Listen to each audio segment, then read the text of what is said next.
Hello, this is Sophia Soderblom doing my artifact analysis on success and learning from the artifacts that I have picked up from Kenmore Middle School as in my position of para-educator and classroom tutor in the multilingual department. This was my first one that I found. I saw this on the very first day as soon as I walked in the classroom. I thought that this was a great representation of acceptance, and I think that that is a part of the main idea of success in learning. This phrase has been at the forefront of my mind since I started volunteering here, and I have seen it in a lot of places in this school and in the classroom that I'm in. Next, the sign I see as soon as you walk down the stairs. I believe that signs like these make students feel connected and welcome in their learning environment. And I have actually loved seeing this every day. It's just a welcome sign, but every time I see it, it just makes me smile because you never know what this could mean to a student. This one was my favorite by far. They included the Spanish translation of the original poster on here, which I think is just so great. I truly believe that this shows the big population of Spanish-speaking kids that they're not only welcome here, but they are also extremely important to this population. Going back to the theme of success in learning, like how are you going to learn if you don't feel important to your school? And I think that this poster shows equity, it shows inclusion, it shows equality, and I just love what they did here. Next, I loved this little idea. I found this Lego or like train set type thing in the library, and I thought it was just so clever. I think that including scaffolding in a space where so many students go is a great way to ensure success. For the students who need a fidget, this can be a great help as well. I love that the students can be creative while also engaging in an activity that helps them calm their minds and bodies. Lots of students go into the library for what they call cult time, which is basically homeroom. And if they're having trouble concentrating or focusing, they can always come here and let some steam off or just have their mind focus on something else, which I think is great. I also loved this.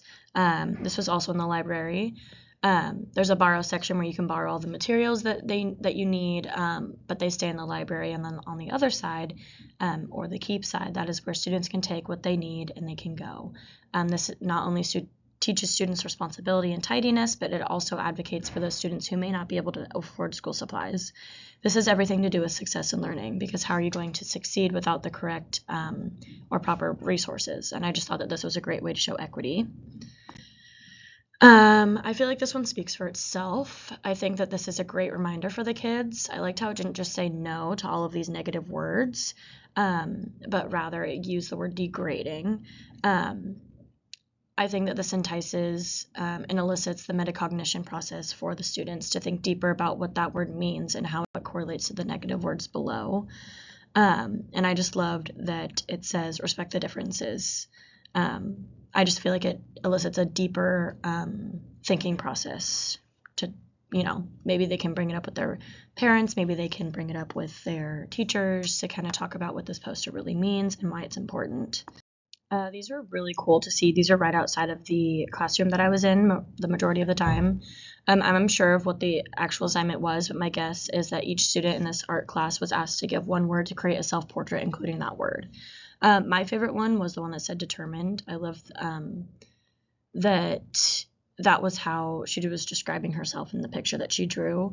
The art teacher, I think, did a really great job including a self-image piece in this curriculum. I think that the social psychology point in middle school is you're so self-conscious, you're all about yourself, you're absorbed in just who you are as a person and becoming going through the hard changes in life. And so I think that having art pieces like this is very important. I just thought that this was a great way to ensure confidence in students, to ensure success in learning. And lastly, I found this also in the library. I thought it was a great way to start the conversation about book bans and why they're important.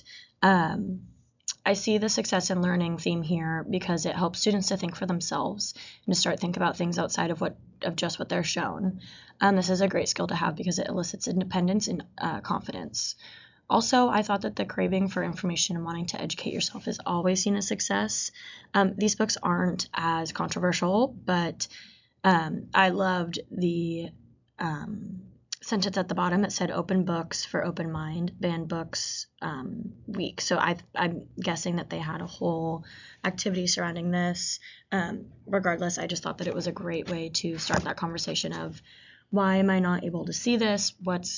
I didn't know that there was more out there, like tell me more, whether that's having conversations with parents or with teachers or other staff members. I just thought that this was a great way to show the students that there is more to think about rather than just what you see.